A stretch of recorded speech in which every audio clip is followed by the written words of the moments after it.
The Prodigies of the Blessed Virgin Mary, Series 15. Volume 25, December 8, 1928.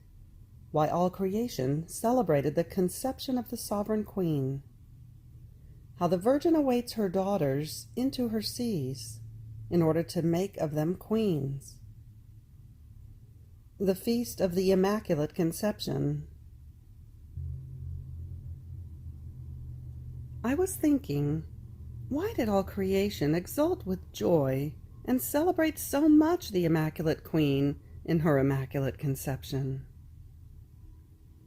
And my always lovable Jesus moving in my interior told me, "My daughter, do you want to know why?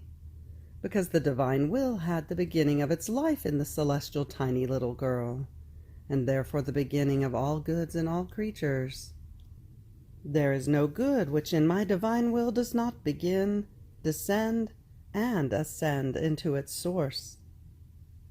Therefore, since this celestial little girl, from her very immaculate conception, began her life in the divine Fiat, and since she was from the human stock, with my will she acquired the divine life, and with her humanity she possessed the human origin. So she had the power to unite the divine and the human, and she gave to God what man had not given him and had denied to him, which was his will. And she gave men the right to be able to ascend to the embraces of her Creator. With the power of our Fiat that she had in her power, she bound God and men. So all creation, heaven and earth, and even hell, felt in the Immaculate Conception of this virgin little girl, just newly born in the womb of her mamma, the strength of the order that she was placing in all creation. With my will, she associated herself with all as their sister. She embraced all. She loved everything and everyone. And all longed for her, loved her, and felt honored to adore the divine will in this privileged creature. How could all creation not celebrate? In fact, up until then, man had been the disorder among all created things. No one had had the courage, the heroism, to say to his Creator, "I do not want to know my will. I give it to you as gift. I want your divine will alone as life." But this Holy Virgin gave her will in order to live of the divine, and therefore all creation felt the happiness of the order which, through her, was given back to it, and the heavens, the sun, the sea, and every one competed among themselves to honor she, who by possessing my Fiat, gave the kiss of the order to all created things. And my divine volition placed in her hand the scepter of divine queen, and surrounded her forehead with the crown of command, constituting her empress of the whole universe. Then I was feeling as though annihilated within myself. The long privations of my sweet Jesus render me as though lifeless. They have burned the little atom of my existence, which being continuously exposed to the burning rays of the sun of the divine Fiat, feels all humors being dried up within itself, and while it burns, it neither dies nor is it consumed. So I felt not only oppressed, but undone. And my sweet Jesus, as though wanting to cheer me, making himself felt in my interior, giving me a kiss, told me, "My daughter, courage, do not lose heart. On the contrary, I want you, Luisa, to enjoy your happy fortune, that my divine will, investing you and darting through you, takes away from you all human humors, giving you in exchange humors of divine light. Today is the feast of the Immaculate Conception. Seas of love, of beauty, of power, and of happiness overflowed from the divinity over this celestial creature. And what prevents creatures from being able to enter into these seas is the human will. What we do once, we remain in the continued act of doing always, without ever ceasing. In the divinity, to give is its nature, with an act that never ends. Therefore these seas are still overflowing, and the Queen Mamma awaits her daughters, so as to let them live in these seas, to make of them as many little queens. However, the human will is not allowed to enter. There is no place for it, and only the one who lives of divine will can have access into them. Therefore, my daughter, you, Luisa, can enter into the seas of my Mamma whenever you want. My divine will is your guarantor, and with it you shall have free step and entrance. Even more, she awaits you.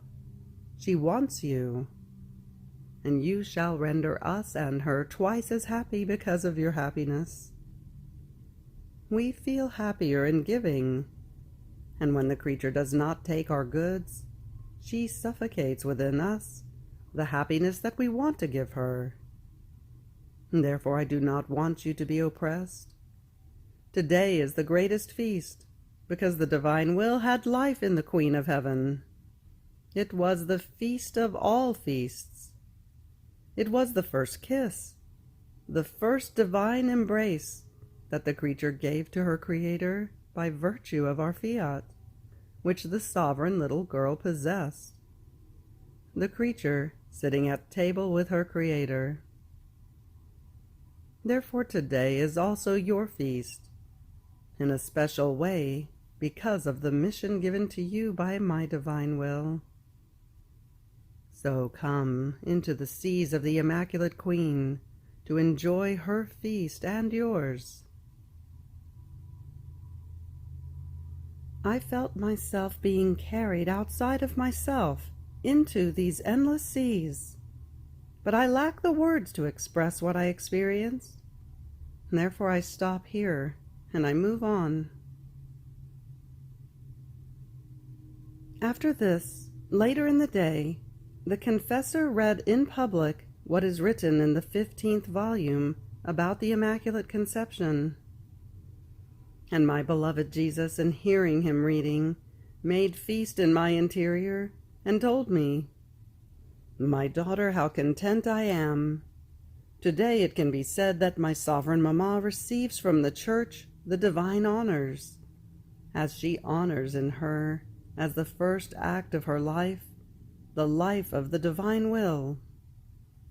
These are the greatest honors that can be given, that the human will never had life in her, but always, always the divine will.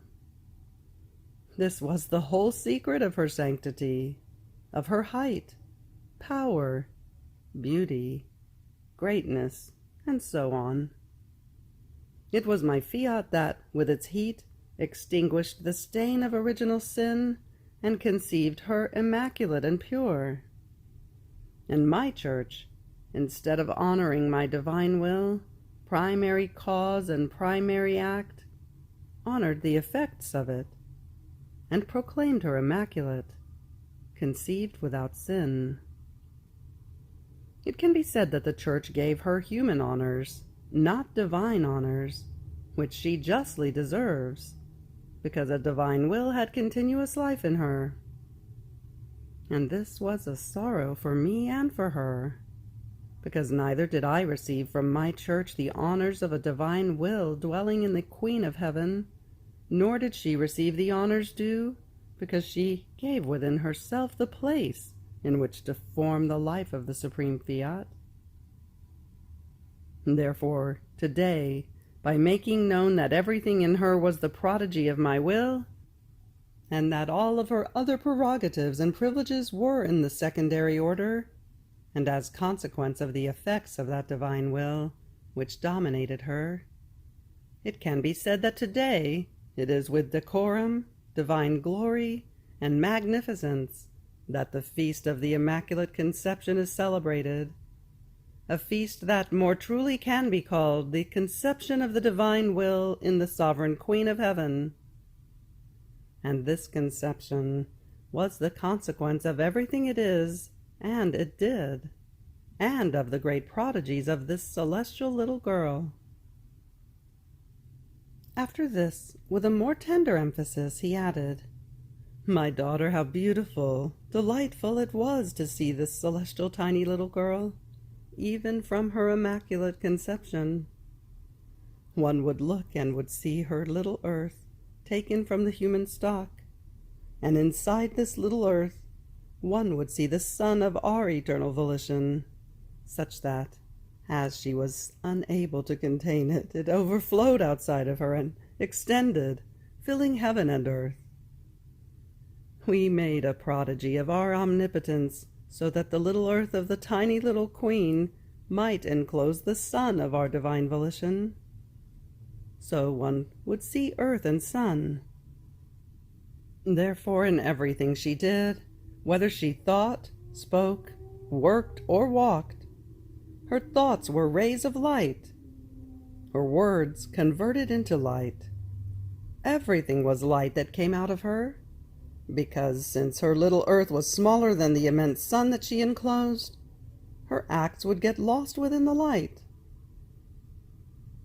And since this little earth of the celestial sovereign was vivified, animated, and preserved continuously by the sun of my Fiat, it appeared always flowery, but with the most beautiful flowerings, which turned into most sweet fruits, such as to draw our divine gazes and make us remain enraptured, but so much that we could not do without looking at her, so great was the beauty and the happiness she gave us.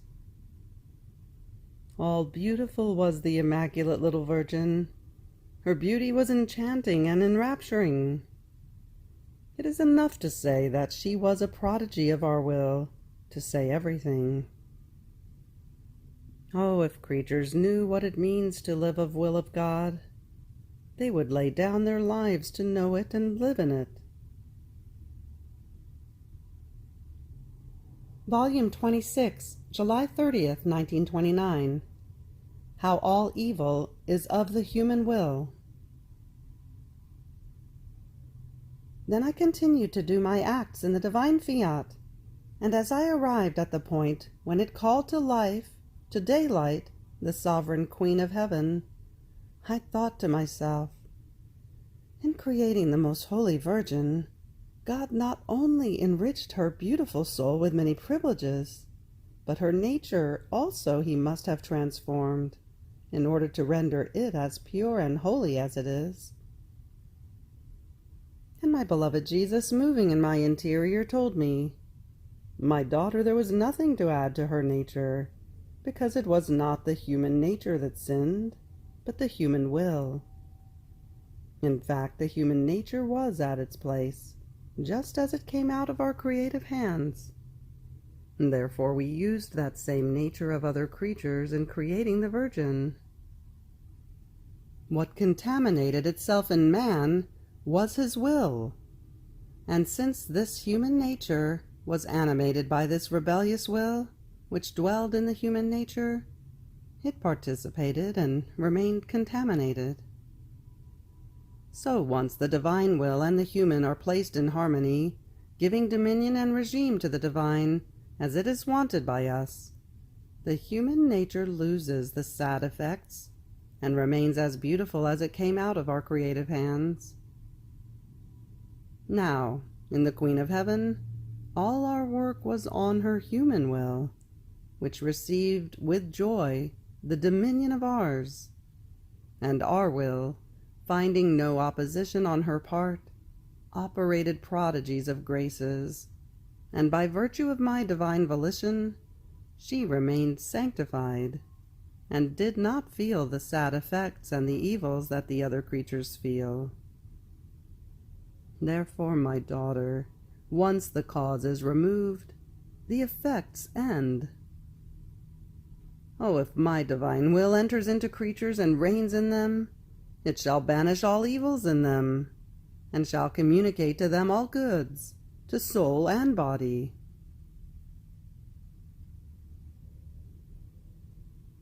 Volume 27, January 2nd, 1930. Difference between acts and effects of the divine fiat.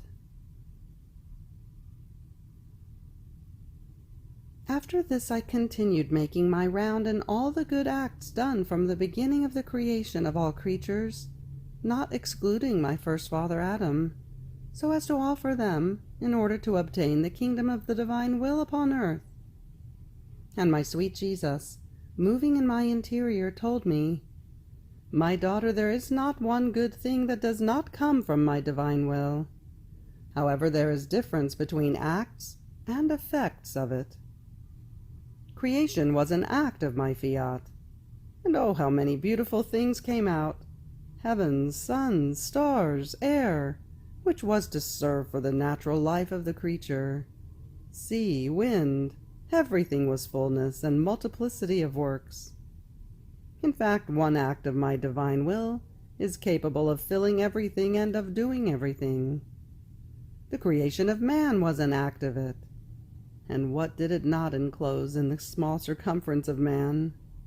Intelligence, eyes, hearing, mouth, word, heart, and even our likeness, by which we made him the bearer of his Creator. How many prodigies does he not enclose?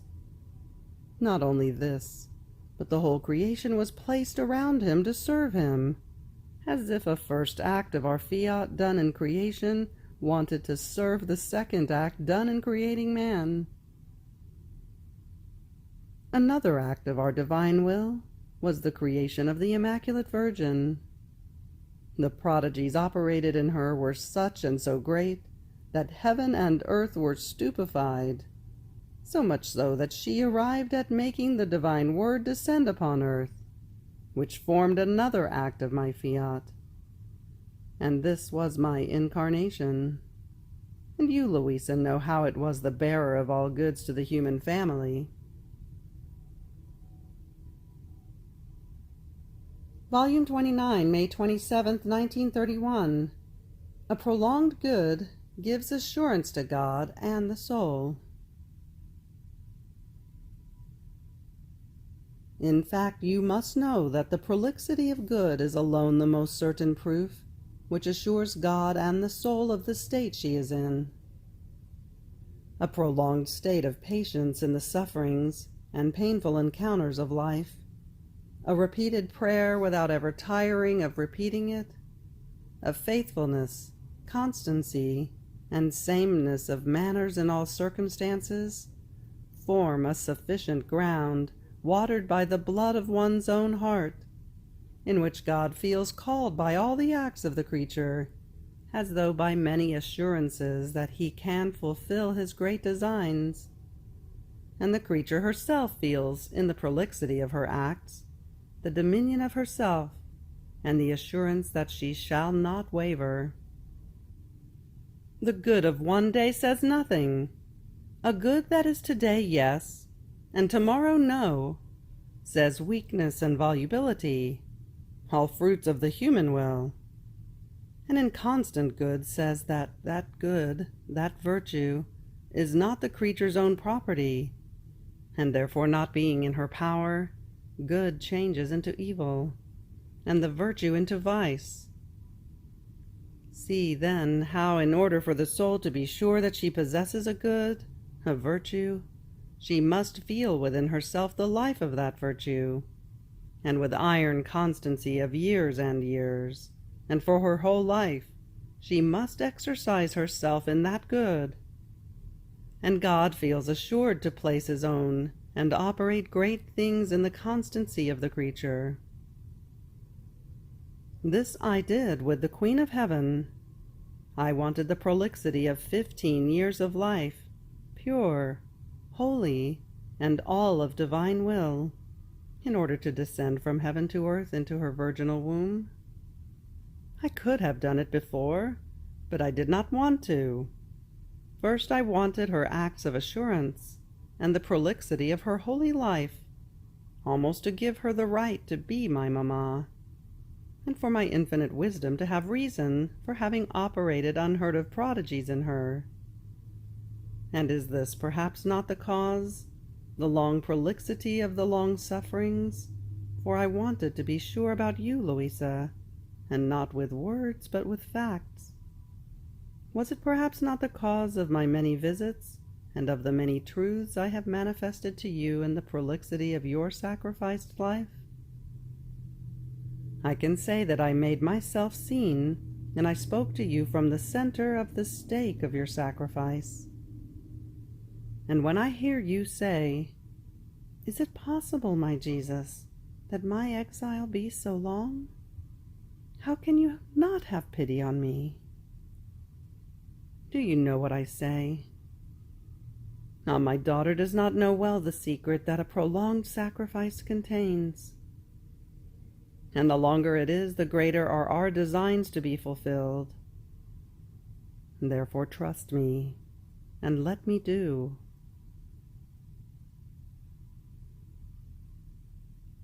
Volume 29, July 2nd, 1931. How the Divine Will has the virtue of converting the good that the creature does into her nature. I was making my round in the Divine Will to follow its acts, and I arrived at the point in which the celestial baby was in Egypt, and the celestial mamma, rocking him, tried to make him fall asleep, and at the same time she was occupied, with her maternal hands, in making a little garment for the divine infant. And I, uniting myself with his mamma, made my "I love you" to Jesus flow between her fingers and in the thread that was flowing, so as to form and weave the little garment together with my "I love you." And upon the foot of the queen that was swinging the cradle, I put my own, so that I too might rock Jesus and do for him what his mamma was doing. And while I was doing this, the celestial baby, between vigil and sleep, was saying, "My two mammas." So remembering this, which is written in the 24th volume, I thought to myself, but is my dear Jesus still repeating the sweet words, "My two mammas"? After such a terrible storm, which, like devastating hail, struck my poor soul, who knows how many defects I have committed? Jesus must no longer feel that tender love of saying so sweetly, "My two mammas." But while I was thinking of this, my lovable Jesus told me, "My daughter, if you, Luisa, had not ceased repeating, uniting yourself with our celestial mamma, rocking me, placing your 'I love you' for me in what she was doing, could I cease saying 'my two mammas'? Then I would be below you in loving you, while I never let myself be surpassed by the love of the creature. Not only this, but you must know that everything that the creature does in my will has the virtue of converting that good which she does into her nature, and true good in nature is never lost, nor are there strains in repeating it as many times as one wants. Do you perhaps strain yourself in order to breathe, to palpitate? Because it is in your nature. Even more, if you do not want to do it, you must emit a strain, but a strain that perhaps, if you can get yourself to do it, shall cost you your life. And this is the greatest prodigy of my will, to convert the prayer, the love, the sanctity, its knowledges, into one's nature.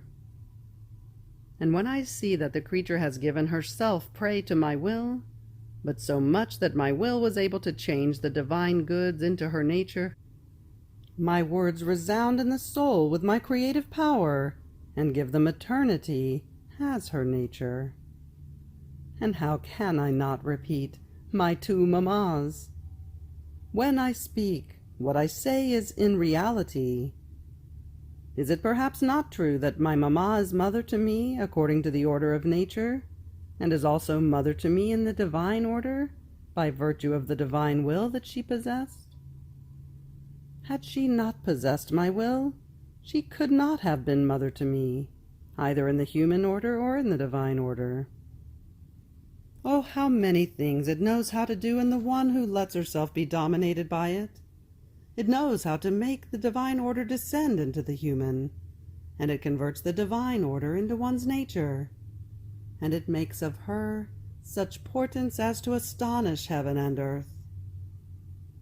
Therefore let yourself be dominated by my will, and I shall make my sweet word resound in you, my dear mamma, whom my Fiat keeps for me on earth. Volume 30, December 8, 1931. The Queen of Heaven, withdrawer of the good acts of creatures into her seas of graces. I continue my abandonment in the divine Fiat. Its sweet chains clasp me so tightly, but not so as to take the freedom away from me. No, no, but to render me more free in the divine fields, and to keep me defended from everyone and from everything. So I feel safer, enchained by the divine will. And while I was doing my acts in it, I felt the need of my celestial mamma, for her to help me and to sustain my little acts, so that they might encounter the divine satisfaction and smile. And the celestial consoler, who is unable to deny me anything when it is about pleasing him, visiting my poor soul, told me, "My daughter, our celestial mamma holds primacy over all the good acts of creatures. She, as queen, has the mandate and the right to make the withdrawal of all their acts into her acts. Her love of queen and of mother is so great, that as the creature disposes herself to form her act of love, from the height of her throne she makes a ray of her love descend. She invests and surrounds their act of love, to place in them from her own, as prime love. And as it is formed, she takes it up within her same ray of love, into the font of her love, and she says to her Creator, 'Adorable Majesty, in my love that always springs from you, there is the love of my children fused within my own, which I, with right of queen, have withdrawn into my sea of love, so that you may find in my own the love of all creatures. If they adore, if they pray, if they repair, if they suffer, from the height of her throne descends the ray of the adoration, the ray of her prayer, the ray of her reparation. She unleashes the vivifying ray from within the sea of her sorrows, and she invests and surrounds the adoration, the prayer, the reparation, the sufferings of creatures. And when they have done and formed the act, the same ray of light takes them up unto her throne, and they fuse within the font of the seas of the adoration, of the prayer, of the reparation, of the sorrows, of the celestial mamma. And she repeats, 'Majesty most holy, my adoration extends in all the adorations of creatures. My prayer prays you in their prayer, repairs with their reparation, and as mother, my sorrows invest and surround their pains. I shall not feel myself queen if I do not run and place my prime act over all their acts, nor shall I enjoy the sweetnesses of mother if I do not run to surround, help, compensate for, embellish, fortify all the acts of creatures, so that I may be able to say, the acts of my children are one with mine. I hold them in my power before God, in order to defend them, help them, and as the sure pledge that they shall reach me in heaven. Therefore, my daughter, You, Luisa, are never alone in your acts. You have the celestial Mamma together with you, who not only surrounds you, but nourishes your act with her light of her virtues, to give it life. In fact, you must know that the Sovereign Queen, even from her immaculate conception, was the first and only creature who formed the link of connection between the Creator and the creature, broken by Adam. She accepted the divine mandate to bind God and men, and she bound them with her prime acts of fidelity, of sacrifice, of heroism, of making her will die in each of her acts, not once but always, to make that of God live again. From this sprang forth a font of divine love, which cemented God and man and all their acts.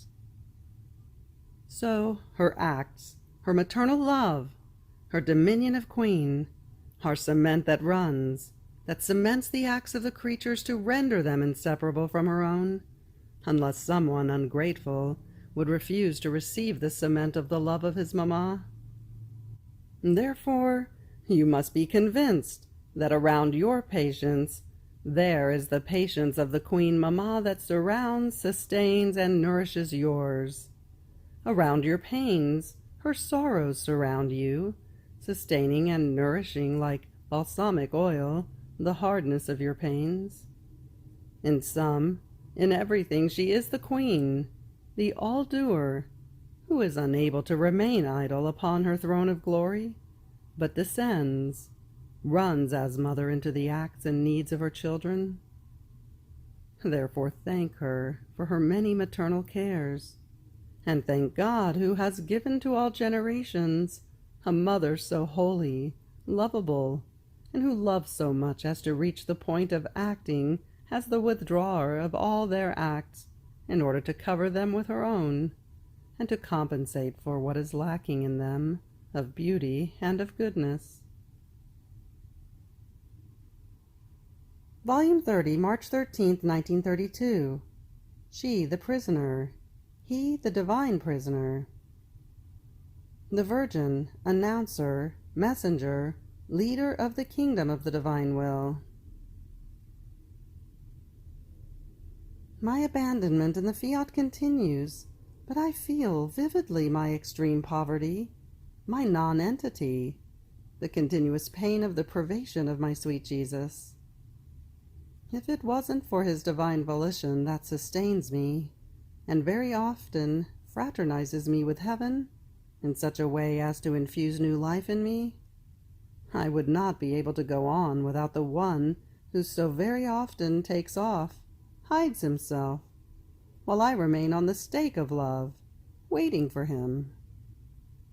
And as I am slowly consumed, when I reach the extremes, only then does he repeat his brief little visit.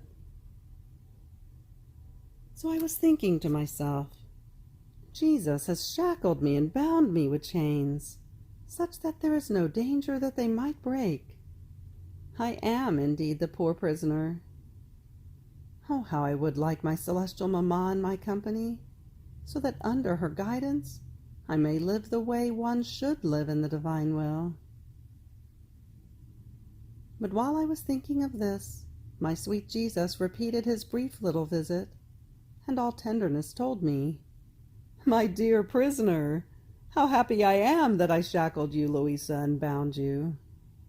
Because my shackles and my chains say that my love alone, to keep you at my disposal, has used shackles and chains to make you a prisoner only for me. But you know, love wants tit for tat.